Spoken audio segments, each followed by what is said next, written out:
Today we're talking about something I know so many women relate to, and that's how to care for ourselves in a world that never stops. Not just self-care as a treat, but care as a foundation, the thing that protects our energy, prevents burnout, and helps us feel at home in our bodies again.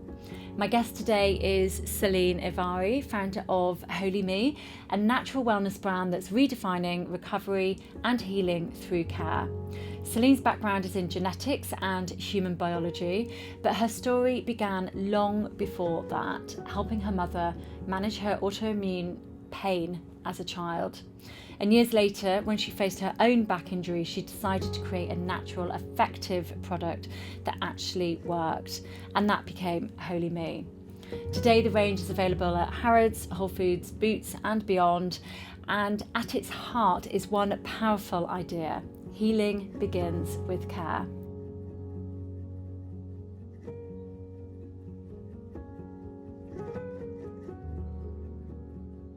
Hi, Celine. Hi, Lisa and Wolfgang.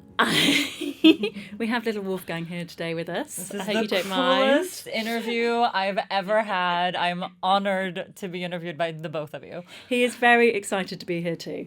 And I'm honoured that you're here today. So thank you so much, Celine, for joining us. So first of all, I want to start at the beginning. What did you study? So I studied human biology. Then I went on to study genetics of human disease. Did some research at the Institute of Healthy Aging. And then I worked in medical education for big pharmaceutical companies. Oh, yeah. And then I left that for my first entrepreneurial project, which was a hair loss clinic in London. And I set that up with my mother and my sisters. And the reason I left to set that up was my mother was going through major life transitions, leaving my father, moving countries, and I wanted to support her in those life transitions. So did my sisters. And so it's my mother's expertise. It's my mother's clinic. And we supported her by launching it together here in London. Right. Okay. I want to talk a bit about your time with your mum and looking after your mum. I think you were 9 years old. Is that right? Yeah, I was 9, 10 years old. My parents were entrepreneurs. We moved around a lot. I'm one of 6 kids, 5 girls, and I'm the youngest of them all. And I was 9, 10 when my mother struggled with, she had a very stressful lifestyle. We were moving from Saudi Arabia because we lived there for a while in Jeddah to Paris. And my father was held hostage in Saudi Arabia for a while. And my mother was responsible for putting us into new schools and taking care of all of us and, handling all the businesses that they had at the time. And I think it was just an extremely stressful lifestyle that had consequences on her health. And so she started suffering from this chronic condition called psoriatic rheumatoid arthritis. And it was very debilitating, very much an overnight situation. And I just took on the role of being a caregiver very young. I just wanted to help her in any way I could at the time.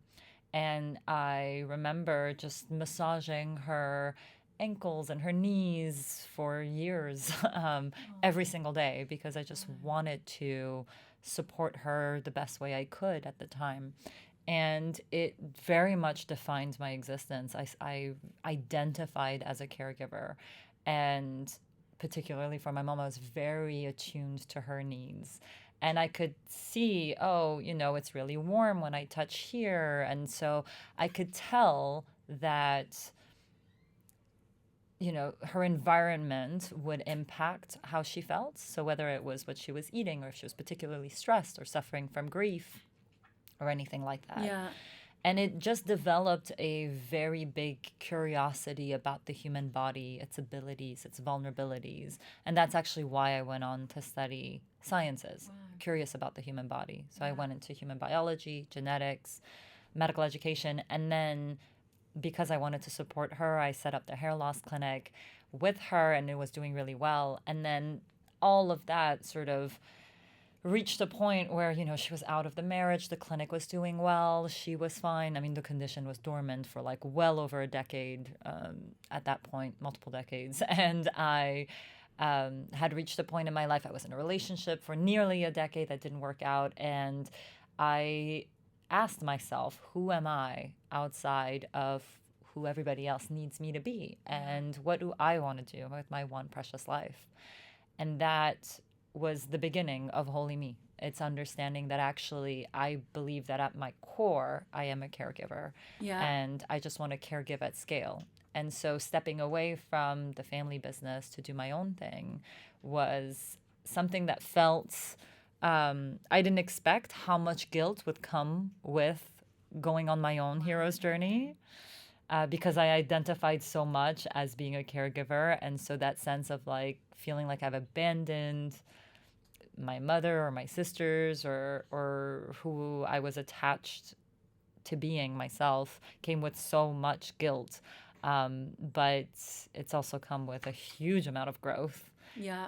And WholyMe's mission is really to share how powerful, deep, true, authentic care is. Yeah. Yeah. And right now, yes, we sell products for self-care, but that's sort of where it all stems from. Did you ever speak to your mum about feeling guilty?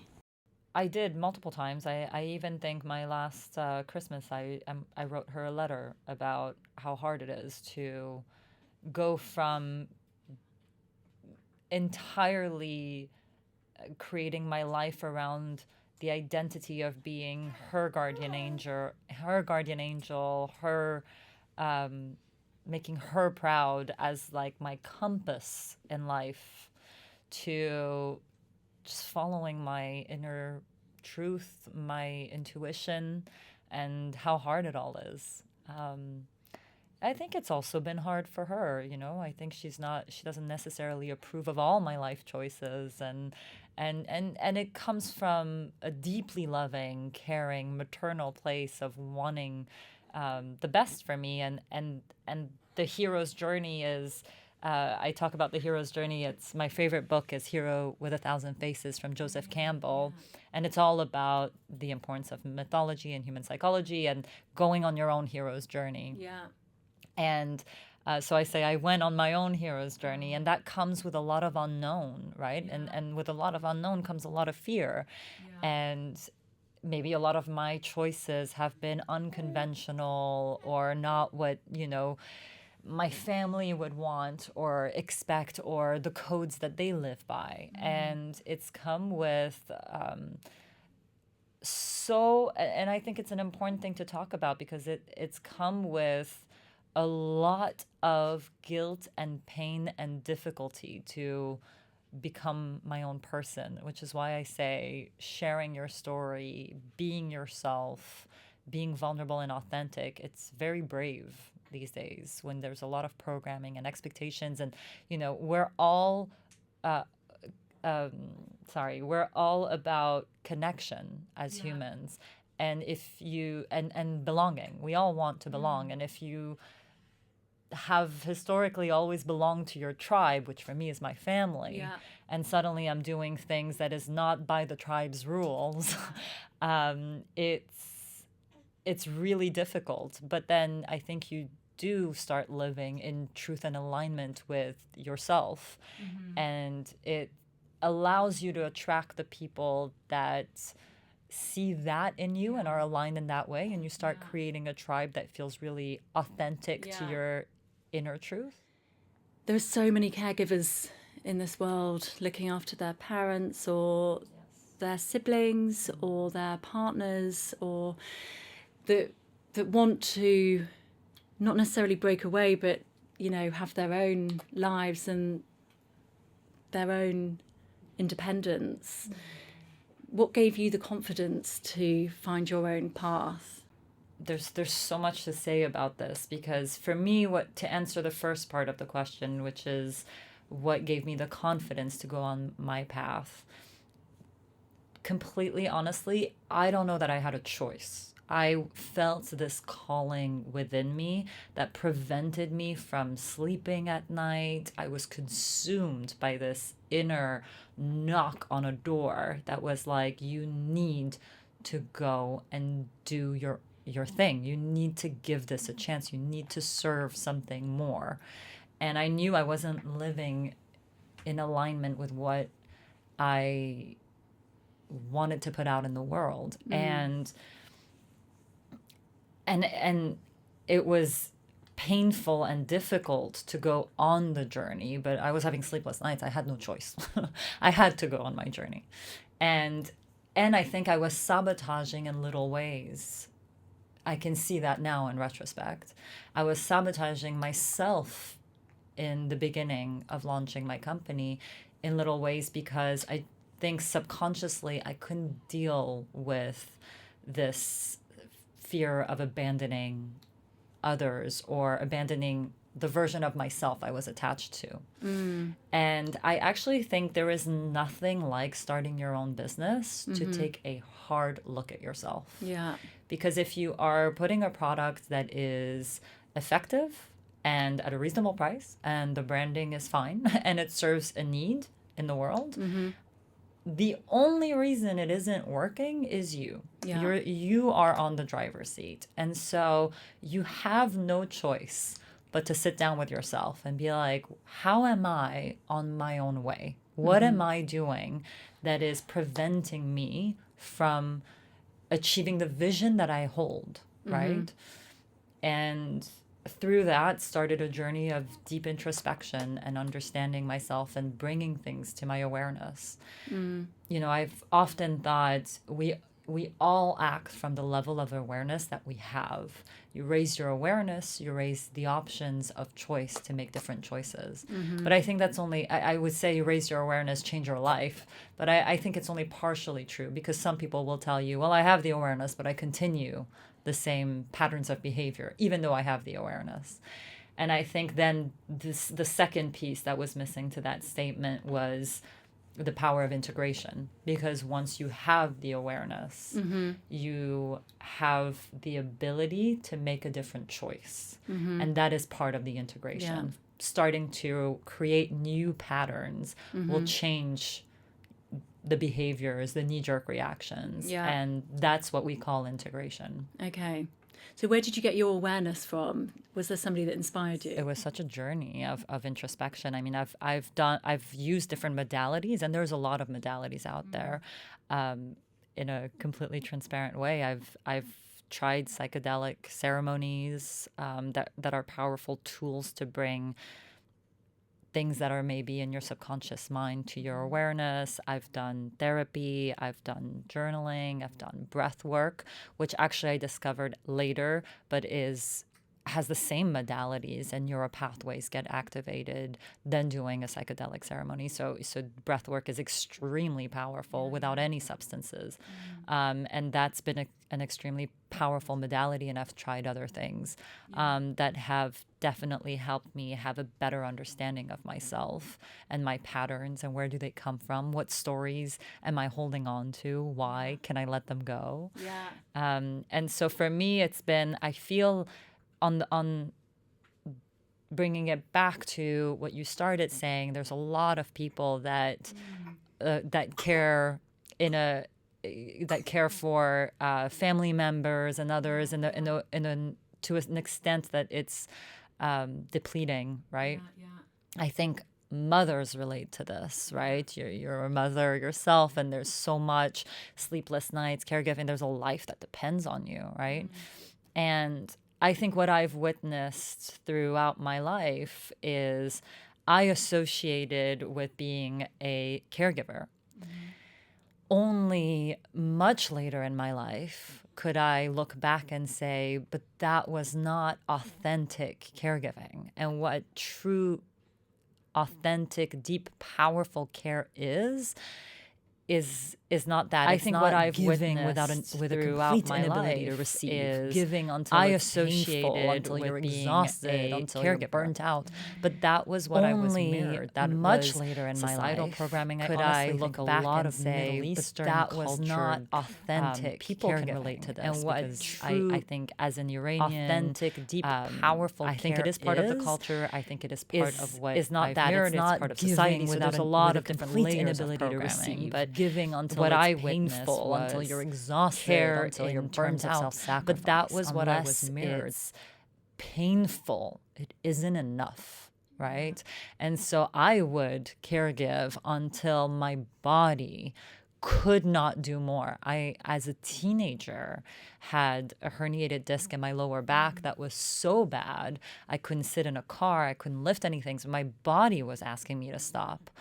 And this is something that I've witnessed over and over again. And actually, what I've learned is that isn't deep, authentic care. And what deep, authentic care is, it is the silent web that fuels our human existence. We all don't exist as individuals in the self experiencing life. We experience life through how we are received by each other. And caring for each other is what fuels our human existence, right? A baby will not survive if it isn't cared for. So we don't survive without caring for each other. And that goes on forever. It's an obvious fact for babies, but it's true forever. Yeah. And what I've identified as where deep, authentic, powerful care lies is this equal, perfect flow of giving and receiving. And so if you have a spectrum of care, if you imagine having a spectrum of care, where on one extreme you have sort of the ones that are a little bit self-obsessed. Everything is about me, what I need, and they can receive, but they can't give at all. And, maybe some terms used for that range is narcissists or whatever. So you have this range. And then you have the other extreme end that are neurotic caregivers, right? They can't receive. All they do is give, and it's all about everybody else. I come last. And that's what I call neurotic caregiver, where I existed for a very long time. But these are not authentic, because in the neurotic caregiving, you only do this for whatever reason. For me, it was, if I got honest and sincere with myself, it was because I got something from that, right? I got a sense of belonging. I got a sense of validation, and that fueled this behavior. Yeah. But what deep care is lies exactly in the middle of this spectrum. And if you imagine a Venn diagram, there is receiving and giving, and where they meet, that's where deep care lies. And so when you receive, you are full and you can give from overflow. Now, to bring this back to what I do with WholyMe and why did I land here, it's because I actually think care is the most powerful force in the world. And it starts with you, but it doesn't end with you. It ripples far beyond measure. And so what WholyMe is an invitation to take better care of yourself. All our products are done with an obsession for quality, and they serve the purpose to help you respond to your body's signals with care. And so your body is constantly talking to you. What are aches, pain, fatigue, stress, tension? They're your body's language. Inviting you to care. What most people do is suppress, ignore, power through, turn to medical solutions to numb, and not deal with it, right? Because we live in a society that has put so much emphasis on performance, right? And output, and glorifying that. And so what I've learned is if you suppress, from lived experience, from witness experience, from what I've learned through my studies, if you do that, you will never be superior to your body's signals. And if you try to ignore them, bypass them, suppress them, numb them, your body will end up screaming in a way that will require medical intervention. So can we invite people to practice rituals of self-care to come back to yourself, first take care of yourself, so that you can show up authentically for everyone else. So self-care is not about, it's not a selfish act. It is the most selfless act. And if you think of myself as a young daughter, 10 years old, going every night, worried about her mother's pains, wanting to remove her pain. I had long prayers of saying, if there is a God out there, I would say, I wish you would give me her pain so that she wouldn't suffer. I'm sorry. And I just remember carrying this. And today, all I say to my sisters who are mothers, I'm not a mother yet, is the biggest gift you will ever give your children is take care of yourself. Because you don't want them to worry about you, about your pains.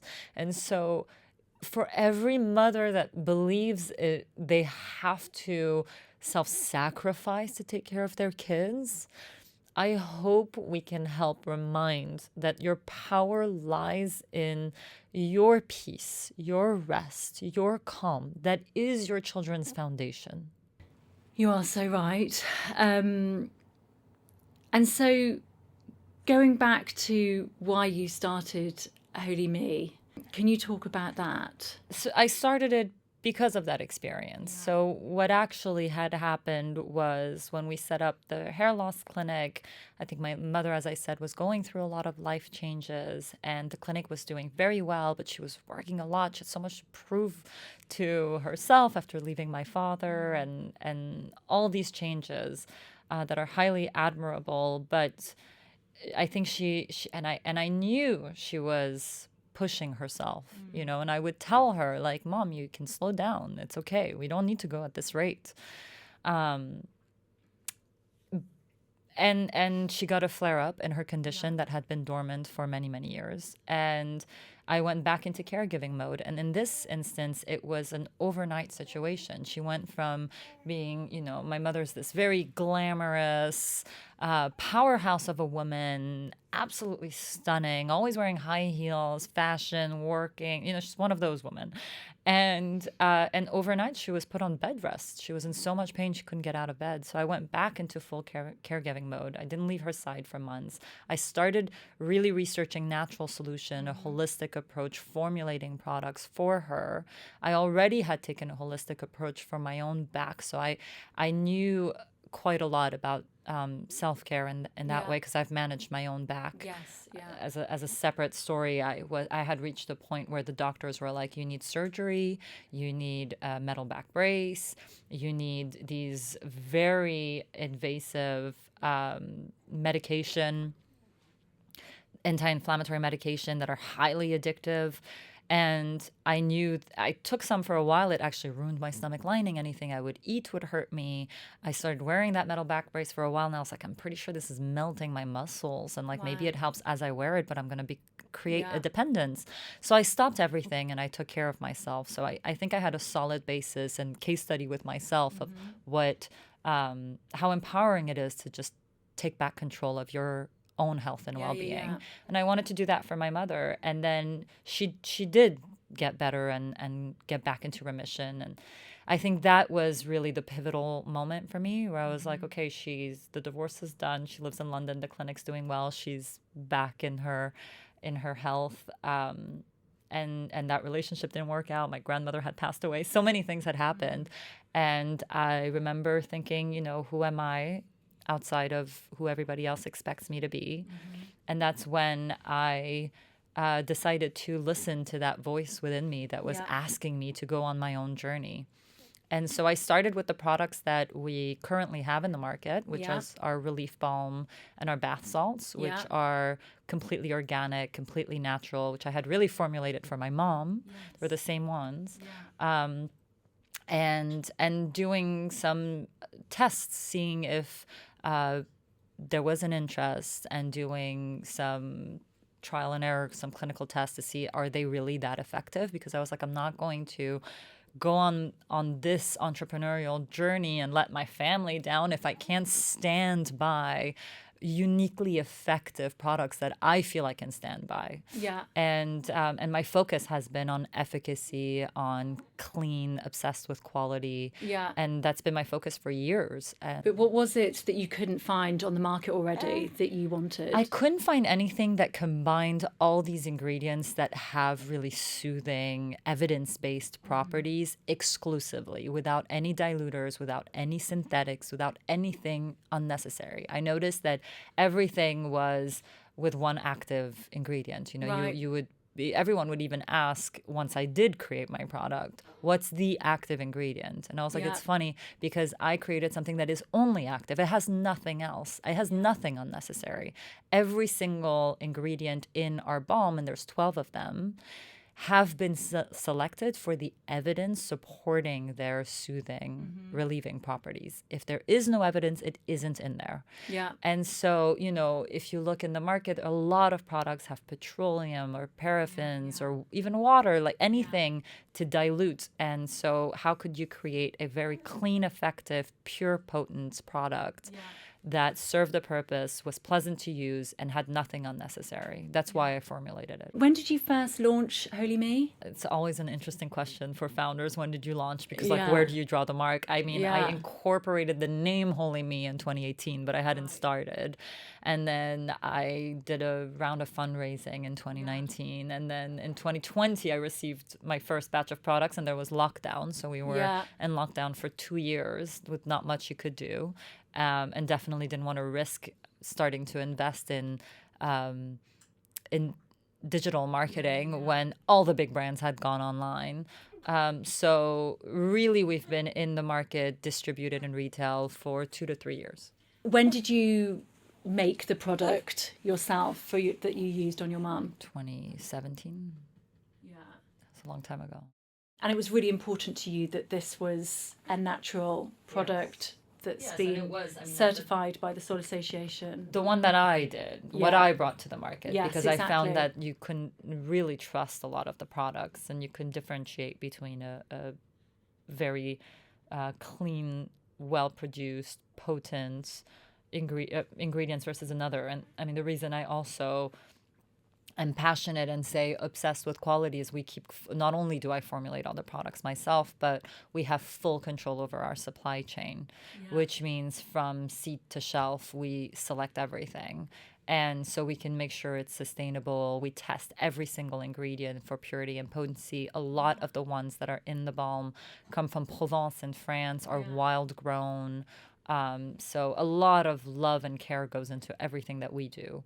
And that's something I care about deeply, and I couldn't tell from the products that I was using if that was the case or not. Yeah, it is incredible. I've been using the balm on my neck. How has it helped? It's absolutely amazing. I just love it so much. It's like a ritual for me in the mornings. Oh, it's good. so lovely. And the bath salts are incredible. I'd like to talk a bit about self-esteem. How does that correlate? How does self-esteem and care correlate? I think self-esteem, what would you say is the difference between self-esteem and confidence? I think it's self-esteem is how you feel about yourself. Yeah. Well, I think that's a really interesting point. I think authentic care requires self-esteem because you Yeah. have to care for yourself. Exactly. And neurotic caregiving, where you're giving in self-sacrifice and making all the excuses in the world to put yourself last and take care of others, lacks self-esteem. And that comes from depletion, and then it's inauthentic in that way. Yeah. And I think self-esteem, if you're saying is caring for oneself, is critical for authentic care. And you need self-esteem to care for anybody in a real way. I think it's important, really important as well, because I do think there's a lot of people that have really low self-esteem and they just don't take any care of themselves. And maybe it's because they don't feel like they deserve it. For sure. I think that is why we say, the neurotic caregiving comes from depletion, and I think that is where actually bringing things to our awareness helps us change our lives. Because if you are continuing in this pattern, you don't take the time to reflect on why you are. If you can just accept that a lot of your life is a series of your choices. the life you are living, the complications you are having, the drama you are attracting, the job you are going to, the way you spend your time, the people in your life, the environment you are in. If you can accept that all of that is your choice, it becomes really empowering, because you can understand that if it is your choice, you can make different choices, right? And so I think for those who don't feel worthy of care, who don't feel worthy of receiving, it's first accepting that your life is a series of choices. And if you don't feel worthy, can you actually go into an introspective journey of, when did you pick up this narrative? When did you pick up this story? Everybody's worthy. Everybody's born worthy, right? So somewhere along the line, you created a story that validates your limiting beliefs. And if you start bringing that subconscious limiting belief to your awareness, you can recreate. What's beautiful about our brains is that they're neuroplastic. So you can completely rewire old neural pathways, really, that aren't serving you. And definitely I can relate to this. I can for sure say I've had limiting beliefs. I still and forever will, right? It's constantly uncovering these layers and making different choices and creating different pathways. I definitely, in a very vulnerable way, had these limiting beliefs of I'm a burden, I'm not enough, I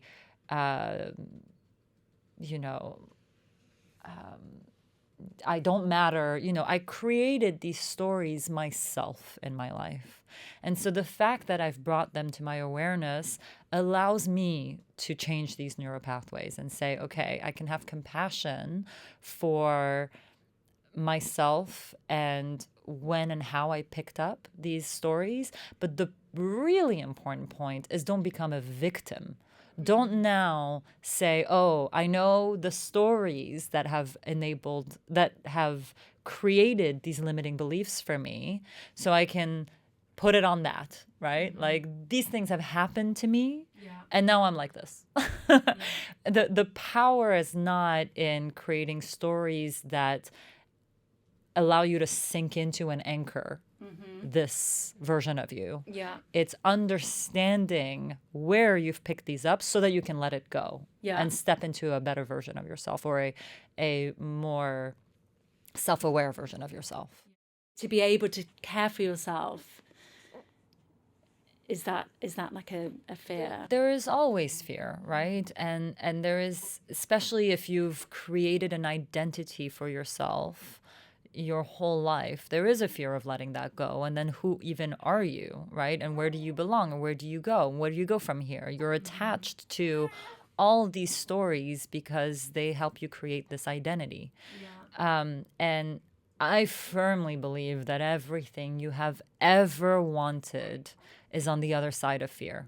And fear is not something to run away from. It's an invitation to explore so that you can go to the other side. And what you really want, who you really are, it's on the other side of that fear.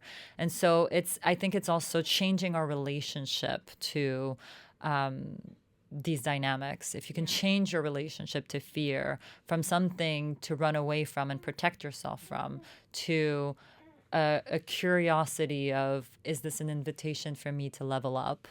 I think that's probably a good place to start. Yeah, that's really interesting. How have you got all of this information and all of you're so philosophical? Thank you. Thank you. I appreciate that. And I find you so inspiring, Celine, and I remember that from when we first met.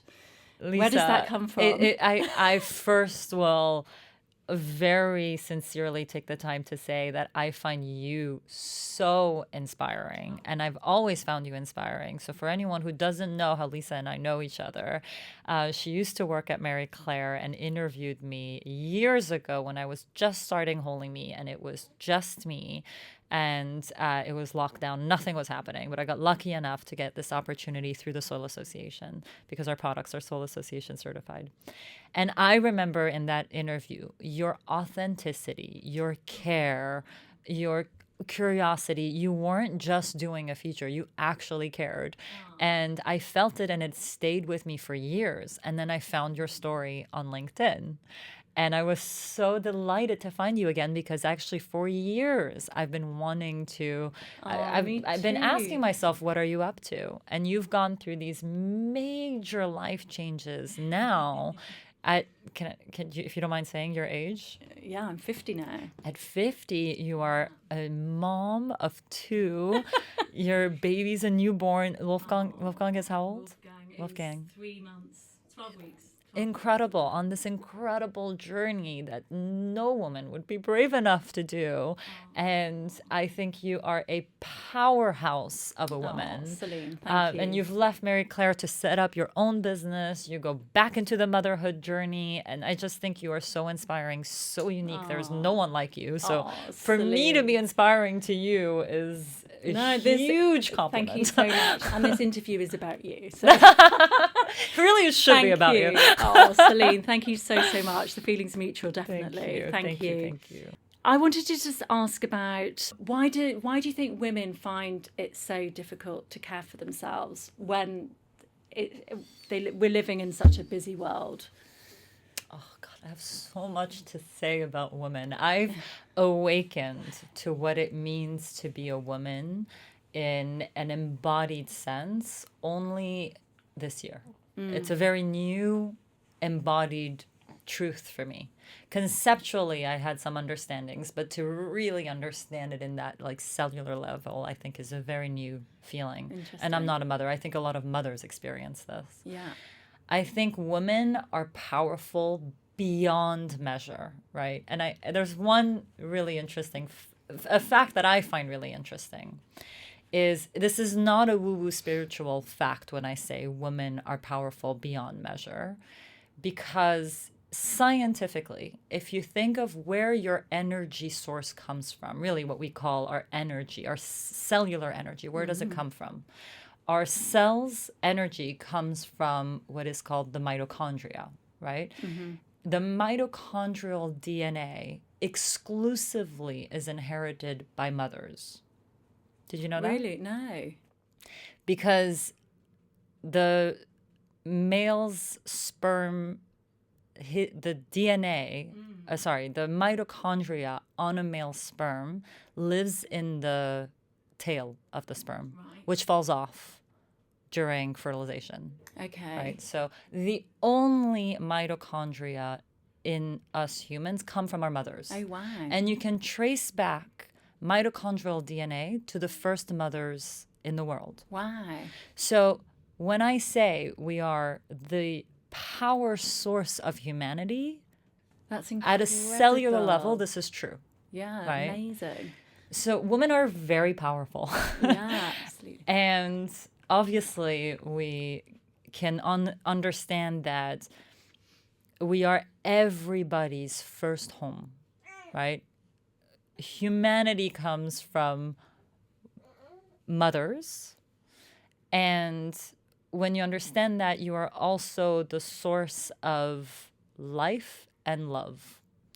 And that is extremely powerful. And I think that we've created a society where women have lost sense of where their power actually lies.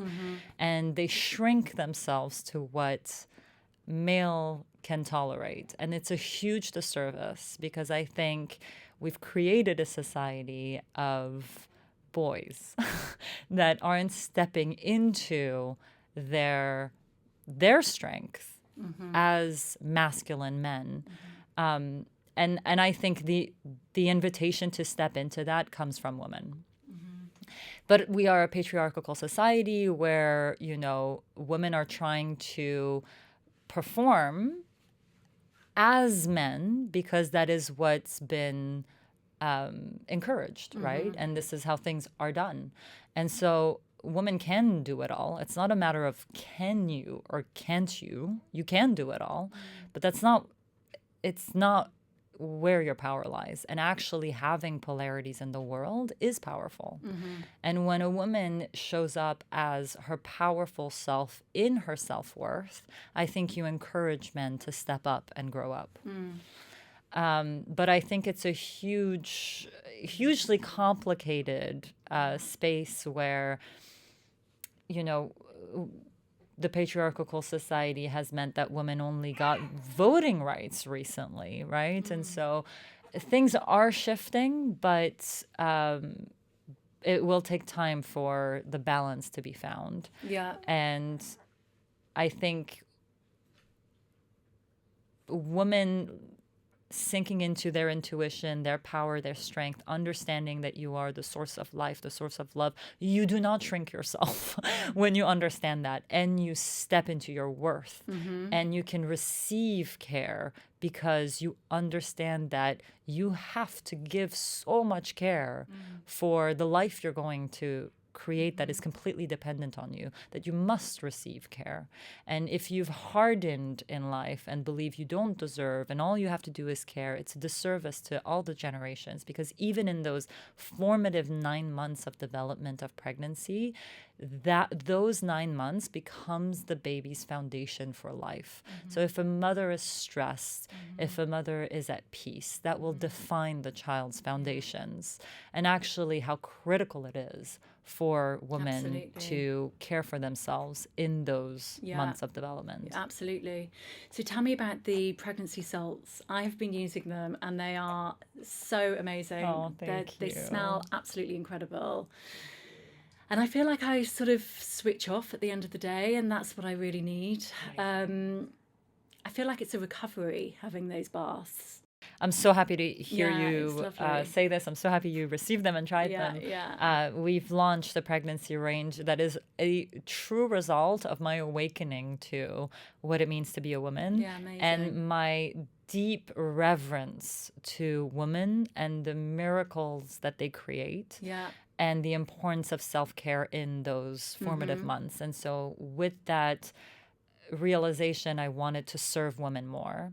And so I created these 2 products, bath salts and a body oil for women that are very, very clean, done always true to the brand's essence with an obsession for quality, that encourage rituals of self-care. Yes, the ingredients have all been tested for purity and potency, for safety, for the evidence supporting their soothing, relieving, nourishing properties, but it's also encouraging rituals of self-care between the mother and time to connect with your little miracle. Yeah. And so, you know, life begins in water, and it felt very appropriate to create a ritual that is in water for mothers. Also, soaking in water is very relieving on its own and very relaxing. Yeah. And so we wanted to create these salts that would be additive and relaxing and calming.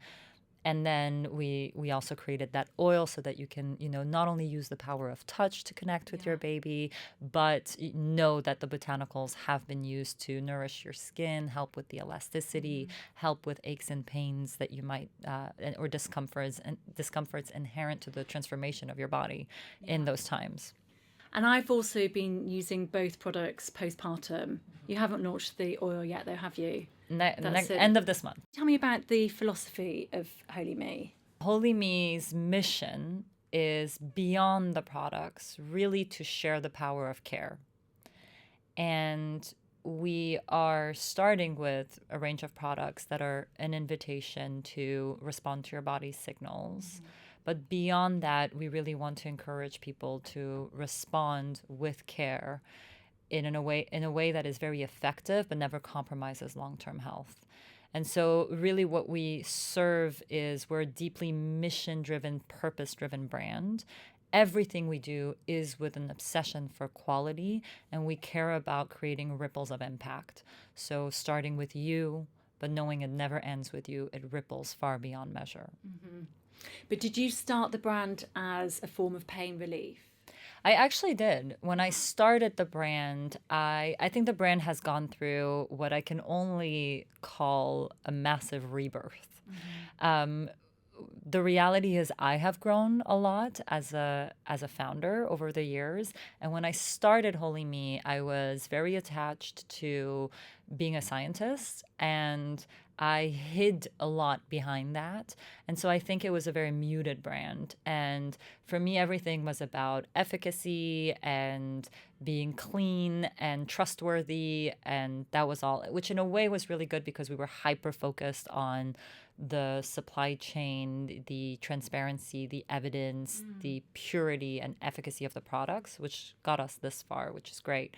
But I think what I've evolved into is understanding that actually what we stand for is well beyond that. And it is what deep, true, authentic care is. Yeah. And well before you suffer from chronic conditions or debilitating medical conditions, I think our bodies are talking to us in very subtle, silent cues. And if we are better at listening to our bodies, then we increase our longevity, our health, and our lifespan.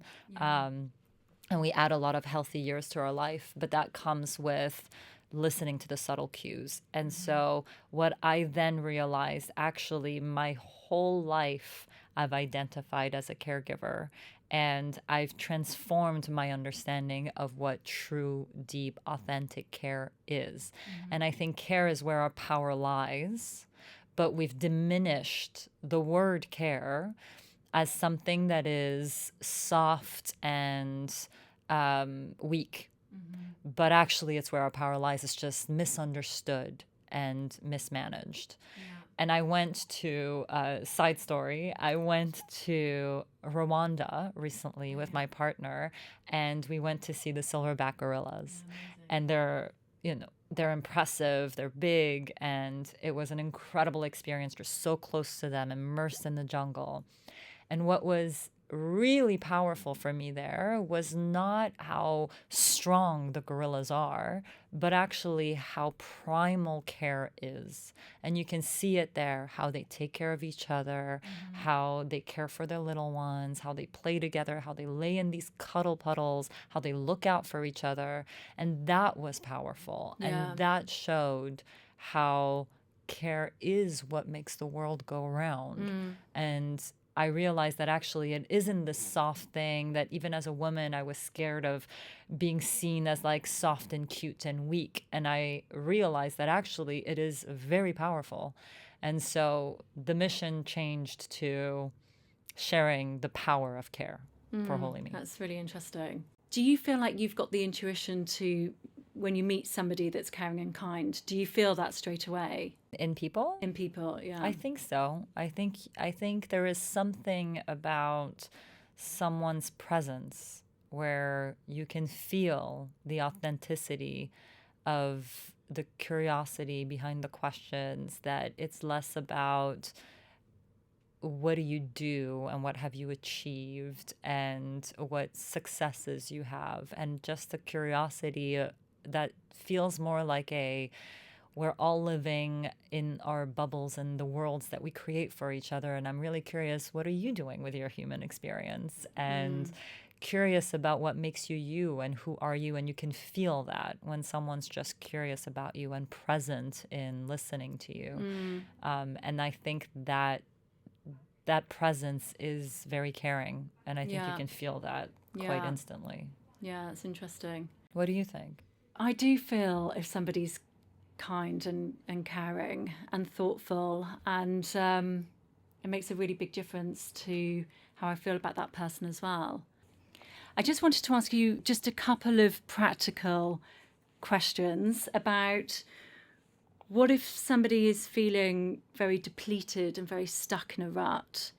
What small act of care can they start today?